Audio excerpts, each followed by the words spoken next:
Condemn what Hamas did that day. Do you condemn October 7th? Do you condemn that political organization? Do you condemn? Oh Muslims, it is high time that we claim the narrative and we shift the conversation.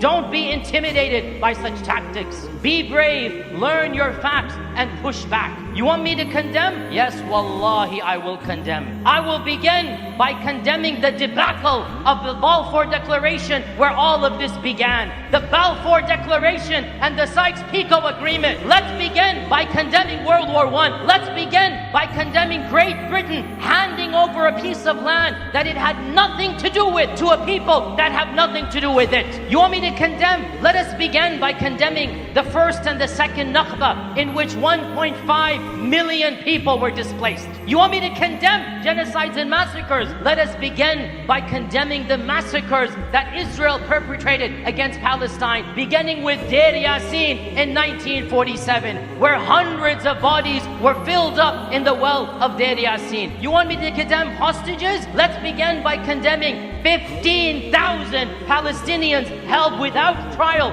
without any fair representation in Israeli prisons. Let's begin by condemning them. You want me to condemn killing of people? Let us begin by the carpet bombings that Israel constantly does for the last 25 years. And I'm gonna go there today, brothers and sisters, because enough is enough. And if we're all cowered into silence, if we're all too scared to speak the truth, they're gonna get away with it. But if every one of us raises our voices, if every one of us is brave enough to push back, well then inshallah ta'ala, we will achieve a level of social credibility. We will push back at the narrative. When too many people speak the truth, that is what is gonna break down falsehood. And that's what we need to do. So let's go to the very events you want us to condemn. You want us to condemn October 7th? I have plenty to condemn even on that day.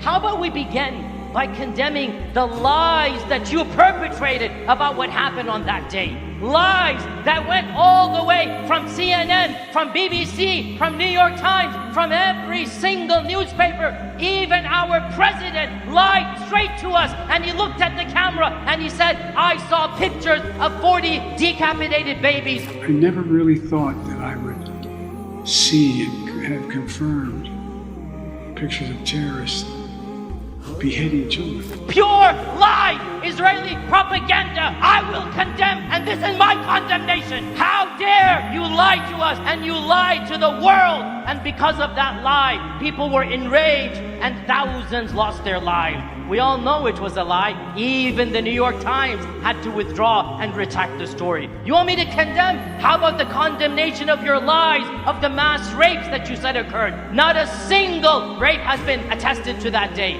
I will condemn, because you're the ones who created a narrative. You're the ones who falsely construed a narrative that was then used to bomb, to kill, to maim, to rampage. You're the ones who falsely created a narrative. This October 7th did not come out of a vacuum. You want me to condemn? I will condemn 75 years of brutal occupation before October 7th. That's what I'm going to condemn. Enough is enough, brothers and sisters. Enough is enough. And what Gaza has done is that it has shown the world the hypocrisy of those who claim to champion human rights and freedom. Gaza has shown the hypocrisy of those who said, we are the world's leaders because we are the best.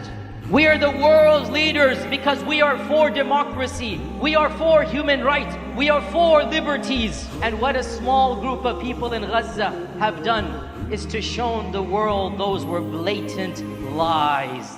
Absolute lies. The mask of deceit has fallen and the truth has been laid bare. And the myth of the moral superiority of Western civilization has been shattered single-handedly by our brothers and sisters in Gaza. The world is changing. The tide is shifting. The narrative has now been changed. And there is no going back, O Muslims. There's no going back. The fact of the matter, even if Gaza is in shambles, the people of Palestine have won on the global battlefield. Never in 75 years has the Palestinian cause garnered so much support. Never in 75 years has the entire globe, other than a few countries, come behind Palestine. O Muslims, remain firm, remain persevering, persist in all that you're doing, raise your voice, be an influence to your family and friends, and understand we're in this battle for the long run. And we might not see political victory immediately. We might not. But I say to you loudly and clearly, we have already won the moral victory. We have already won the moral battle. Palestine has won. The people of Gaza have won.